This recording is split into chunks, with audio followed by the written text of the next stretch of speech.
কেটে ছেটে পরিষ্কার করে দিব বাগানটা, যেন যে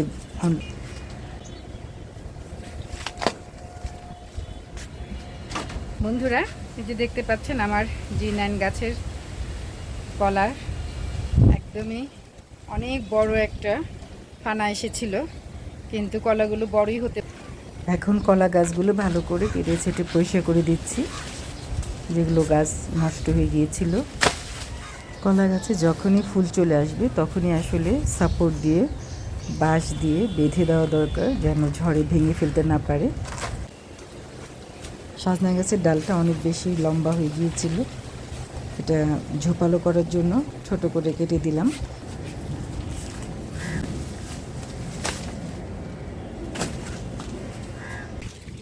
এই যে পেঁপে, এই গাছটা এবং এই যে এই গাছটা সম্পূর্ণই খালি হয়ে গেছে। সেদিন অনেকগুলো পেঁপে পেরে নিয়ে গিয়েছিলাম, আজকে এইগুলো নিয়ে যাচ্ছি।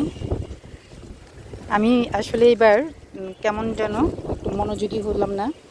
ঝড় আসতেছে শুনছি, কিন্তু গাছের যে একটুখানি নজর দিতে হবে সেই দিকটা আমার একেবারেই মাথায় কাজ করে নাই। তাছাড়া আমি সবসময় ঝড়ের আগে গাছ থেকে ফল কিছু কমাই ফেলি, পেঁপে গাছের ভারী ফলগুলো, তাহলে আর ঝড়ে নষ্ট হয়ে যায় না। কিন্তু এবার আমি একদমই সব কিছু ভুলে বসেছিলাম, যার কারণে এত ক্ষয়ক্ষতি হয়েছে। এর আগে আমি গাছগুলোকে বেঁধে দিতাম, একটা গাছও পড়তো না। আর এইবার যে মাঝখান থেকে দুটো ড্রাম সরে গেছে, সেটারও আমার আসলে মাথায় খেয়াল করা উচিত ছিল। যাই হোক, আবার ইনশাল্লাহ সব কিছু আল্লাহ চান্ত হবে, আল্লাহর সাহায্যে। দোয়া করবেন বন্ধুরা সবাই। আসসালামু আলাইকুম বন্ধুরা, দেখতে পাচ্ছেন আমার লাল 12 মাসি না, বছরে দুইবার ফসল হয়। এই ছোট জামরুলটা খুব মিষ্টি, অনেক বেশি মিষ্টি এই জামরুলটা।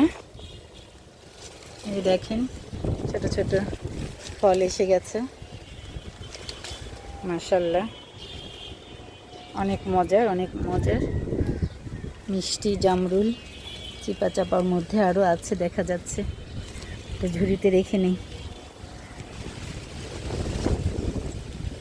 তো আরে পড়ে গেছে।